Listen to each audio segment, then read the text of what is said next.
अपने आप पर यह यकीन रखो कि तुम पृथ्वी के सबसे ज़रूरी मनुष्य हो, आवश्यक मनुष्य हो। ये बात मैक्सिम गोर्की ने कही थी। नमस्कार, जय हिंद। जीतने वालों को मेरा सलाम और जीतेगा वही जो विश्वास करेगा। मैं हूँ आपका दोस्त कवि आदि गणेश। नव सृजन क्लासेस के ऊपर आपका स्वागत है। भारतीय राजनीति ये प्रकरण हमारा चल रहा है, ये इसका पाठ्यक्रम हम कर रहे हैं। स्पेशली फर्स्ट ग्रेड के अंदर जो इंडियन पॉलिटी है, भारतीय राजनीति है, उसके प्रकरणों को हम देख रहे हैं। अन्य भर्ती परीक्षाओं के लिए भी ये उपयोगी है। भारतीय राजनीति जो प्रकरण सब्जेक्ट है, उसके अंदर एक प्रकरण आता है क्या, फर्स्ट ग्रेड का जो पाठ्यक्रम आप देखोगे तो आपको देखने को मिलेगा, भारतीय स्तर के विभिन्न आयोग एवं बोर्ड, ऐसा आपको नाम है जो हेडिंग देखने को मिलेगी। अब इसके अंदर भारतीय स्तर के जो जितने भी नेशनल स्तर के जितने भी आयोग और बोर्ड हैं उनको हम देखेंगे। उनमें सबसे पहला आज हम देखेंगे परिसीमन आयोग या डिलिमिटेशन कमीशन, परिसीमन आयोग। ठीक है, अब परिसीमन आयोग होता क्या है भैया, इसके अगर हम शाब्दिक अर्थ पर जाएं, यहाँ से सीधा सीधा सवाल पूछा जाता है। जितने भी आयोग और बोर्ड हैं, यहाँ से एक आध सवाल है जो आपको देखने को अवश्य मिलता है। परिसीमन आयोग, परिसीमन के अगर शाब्दिक अर्थ की हम बात करें शब्द की, तो किसी देश या प्रांत में विधायी निकाय वाले क्षेत्रीय निर्वाचन क्षेत्रों की सीमा तय करने की क्रिया या प्रक्रिया।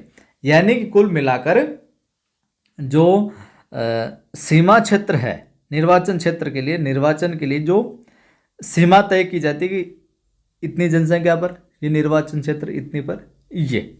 आ गई बात समझ में। देखिए, भारत में कुल 543 लोकसभा चुनाव क्षेत्र है। कितने? 543 लोकसभा चुनाव क्षेत्र है।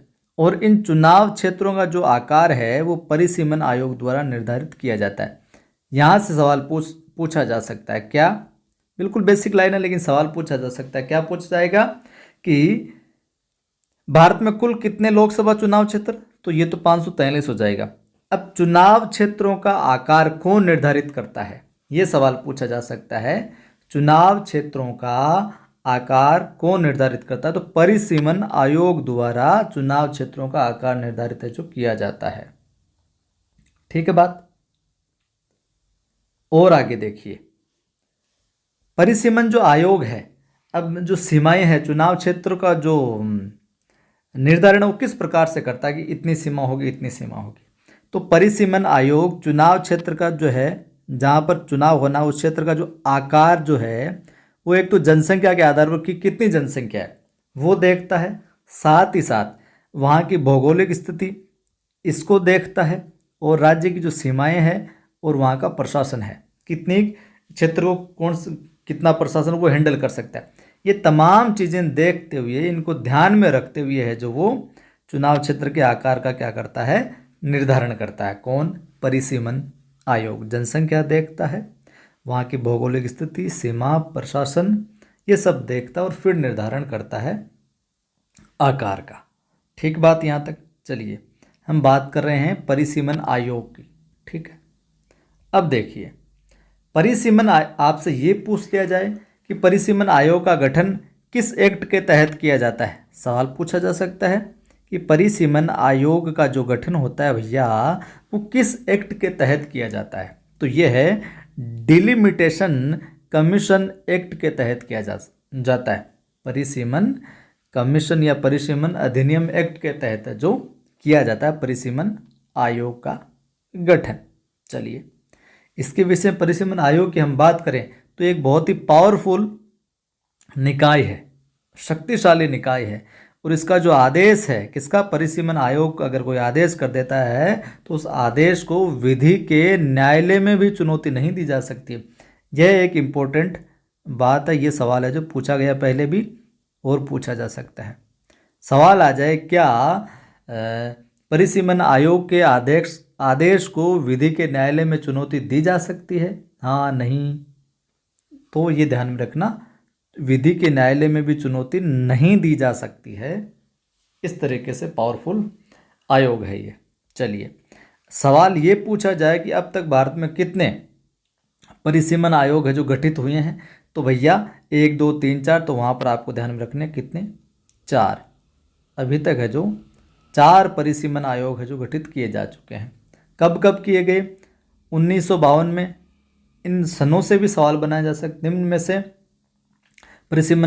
निम्न वर्ष में से किस वर्ष परिसीमन आयोग गठित नहीं किया गया, तो 52 63 73 दे दिया, एक कोई और दे दिया। तो 52 में किया गया, 63 में किया गया, 73 में किया गया और 2002 में गठित किया गया। 1952 में, 1963 में, 1973 में और 2002 में परिसीमन आयोग है जो गठित हो चुका है, मतलब अब तक 4 बार गठित हो चुका है। और अंतिम बार जो हुआ 2002 में, उस समय पूछ लिया जाए परिसीमन आयोग का गठन जो हुआ था वो किसकी अध्यक्षता में किया गया था, तो न्यायमूर्ति कुलदीप सिंह की अध्यक्षता में। किसकी अध्यक्षता में, न्यायमूर्ति कुलदीप सिंह की अध्यक्षता में 2002 वाला जो परिसीमन आयोग है इसका गठन है जो हुआ था। ठीक बात यहाँ तक। चलिए और विशेष बात एक और ध्यान में रख लीजिए, 2026 तक, वर्ष 2026 तक संसदीय चुनाव क्षेत्र के आकार में कोई भी परिवर्तन है जो नहीं किया जा सकता। 2026 तक यही है जो रहने वाला है। प्ले स्टोर से आप नवसृजन क्लासेज अपनी ऐप जो इंस्टॉल कर सकते हैं, और यहाँ पर फर्स्ट ग्रेड हिंदी का बैच चल रहा है, तो जुड़िए और अपनी तैयारी को बेहतर बनाइए। ये मेरा प्रयास यहाँ पर निःशुल्क रूप से जो फर्स्ट पेपर करवाया जा रहा है, ये अच्छा लग रहा है तो वीडियो को लाइक किया करें हमेशा। सभी दोस्तों को, जो भी जितने भी ग्रुप हैं उन सब में शेयर किया करें, व्हाट्सएप पर भी स्टेटस लगाया करें। और पहली बार अगर आप देख रहे हो, सब्सक्राइब नहीं कर रखा है कई लोगों ने, तो सब्सक्राइब कर, घंटी पर क्लिक कर, ऑल पर क्लिक कर लो, ताकि हर वीडियो की सूचना आपको मिलती रहे। डिस्क्रिप्शन में आपको टेलीग्राम चैनल का लिंक भी मिल जाएगा। नवसृजन क्लासेज नाम से अपना टेलीग्राम चैनल है। एक और टेलीग्राम चैनल है कवि आदि गणेश हिंदी नाम से। जय हिंद, फिर मिलता हूँ।